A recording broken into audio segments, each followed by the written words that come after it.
그 음식물 섭취하는 식습관 때문에 또 그런 증세가 올 수가 있을까요? 우리가 인스턴트 음식이나 이런 거나 또는 너무 매운 걸 많이 먹다 보면 이게 예민해지지 않을까요? 아직 거기에 대한 정확한 답변은 없는데 거꾸로 이제 우리가 이런 과민성 장증후군 환자의 많은 수에서는 음식하고 관계는 아주 많죠.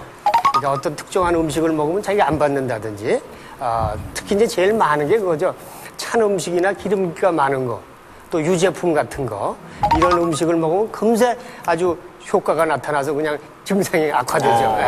두 번째 문항 드리도록 하겠습니다. 이게 이제 과민성 장증후군을 진단할 수 있는 가장 중요한 포인트인데요. 평소 설사, 변비를 자주 하는 편이에요. 그렇습니다. 양쪽 다의 그 고통은 만만치 않은데 그 말 못할 고통을 알려주시기 위해서 저희들이 아주 정말 특별한 위인 두 분을 이 자리에 모셨습니다. 네. 자, 안 나오면 쳐들어간다. 예. 히틀러는 변비로 고생을 했고요. 그렇습니다. 그리고 왔노라 설사였노라. 시죠. 이 독재자 히틀러는 변비의 고통을 견디다 못해서 마약을 복용했었다. 이런 기록도 실제로 나와 있다고 해요. 그렇습니다. 뭐 보시는 바와 같이 시절은요 이렇게 멋있게 서 있으려고 서 있는 게 아니고요. 설사 때문에 도저히 앉아 있을 수가 없었던 그런 원인 때문에 이렇게 삶의 질을 떨어뜨리는 변비와 설사. 여러분들은 이 자리에 계신 분들은 또 어느 쪽인지 지금 이 자리에서 한번. 혹시 둘 다라면 둘 다 붙여주셔도 되고요. 해당되시는 분들은. 아니, 확실히 이쪽은 씨, 양호합니다. 이쪽에 계신 씨, 분들은 김종서 붙이신 분이 거의 그리고 없으시고. 이진성 씨, 김지연 씨. 이진성 씨는 변비가 2개예요. 예.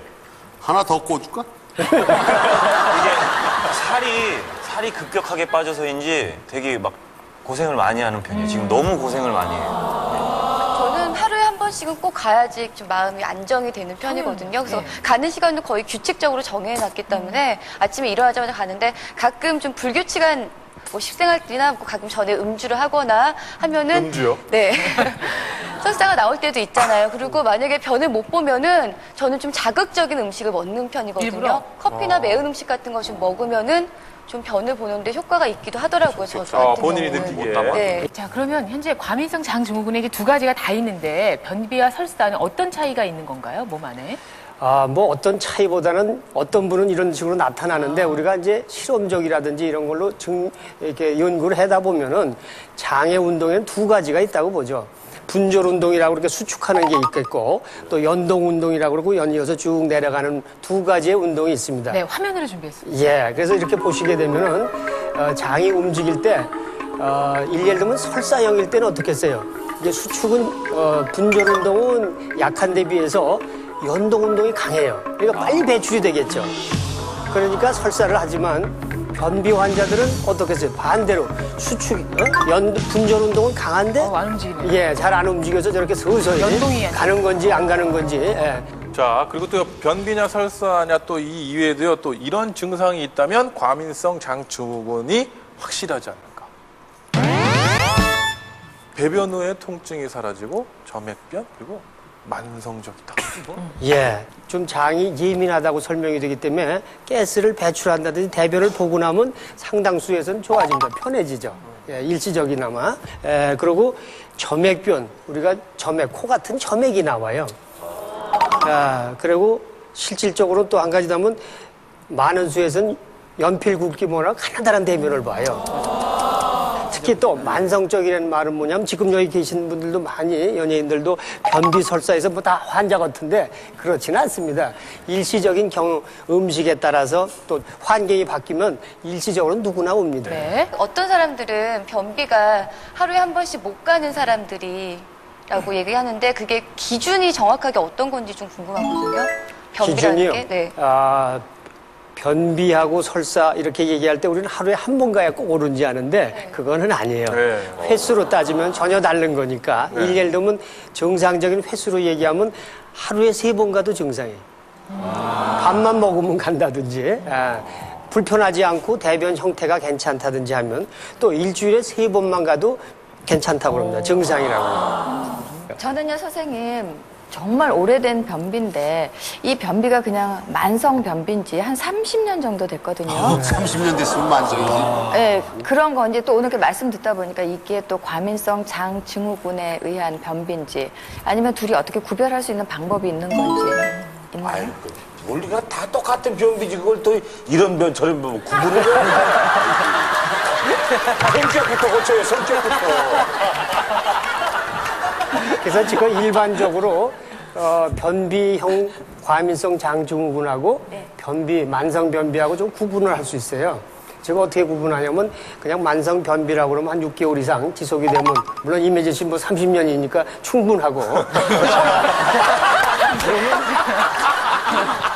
과민성 장증후군에 따른 거라고 할 때는 이런 증상 복통이라든지 평만감이라든지 더부룩하고 이런 증상이 동반되고 그런 증상이 대변 보고 나면 좀 없어진다든지 이런 게 있을 때는 과민성 그룹에 넣고 근데 이제 물론 대변 보기 전에 조금 통증은 있을 수 있지만 가볍게 이렇게 그런 증상이 없이 변 횟수하고 형태가 딱딱하다든지 또는 뭐 화장실 가서 뭐 30분 이상 앉아 있다든지 그래서 오래 계십니까? 앉아서 되게? 굉장히 오래 있죠. 어떤 날은 제가 한 번 얘기했던 적이 있는데 심지어는 한 6시간 정도.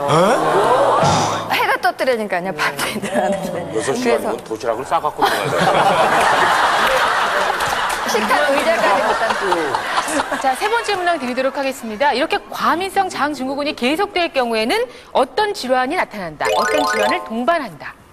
뭐가 만약에 이게 계속 진행이 되면 네. 여기가 늘 부담이 되기 때문에 피로가 와서 정신적인 피로가 많이 와서 만성 피로도 오고 만성 피로. 또 이게 만성 설사로 가게 되면은 평생 고생할 것 같아요. 예. 저 같은 경우는 제가 직접 느꼈지만 역시 변비와 설사가 계속되고 장이 불편하면 화장실에 가는 시간도 불규칙적이고 그러니까 치질인 것 같아요. 염증이 생기지 않아요? 염증이요? 장에 장에 염증이 생겨서 뭐 장염이라든가 장염. 네. 아니 그러다 정말 그거 심해지면은 오랜 세월 가면 그게 우리가 가장 두려워하는 암으로도 혹시 가지 않아요? 결국에는.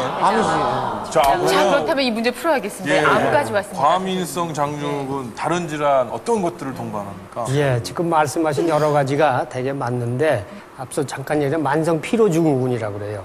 요즘 많죠. 원인 모르게 피로한 분들. 그래서 만성 피로 증후군이라든지 또는 섬유 근육통이라고도 해요. 그건 뭐냐면 삭신이 아프다 그러죠. 왜 우리? 그러니까 온몸이 아프고 지긋지긋한다든지 근육통이 온다든지 또는 악관절 장애도 많이 와요.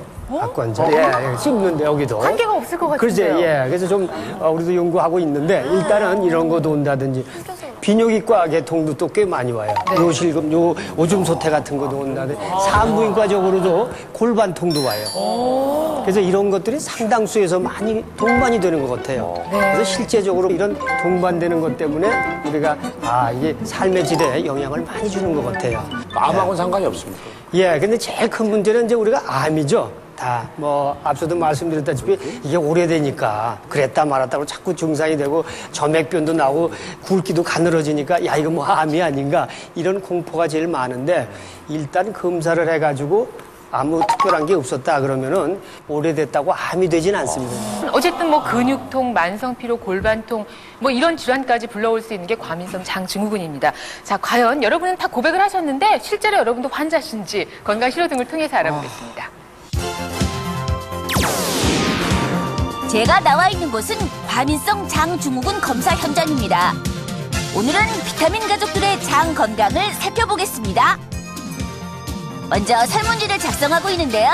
스트레스에 얼마나 민감한지, 복통, 복부, 불쾌감, 배변 습관의 변화는 없었는지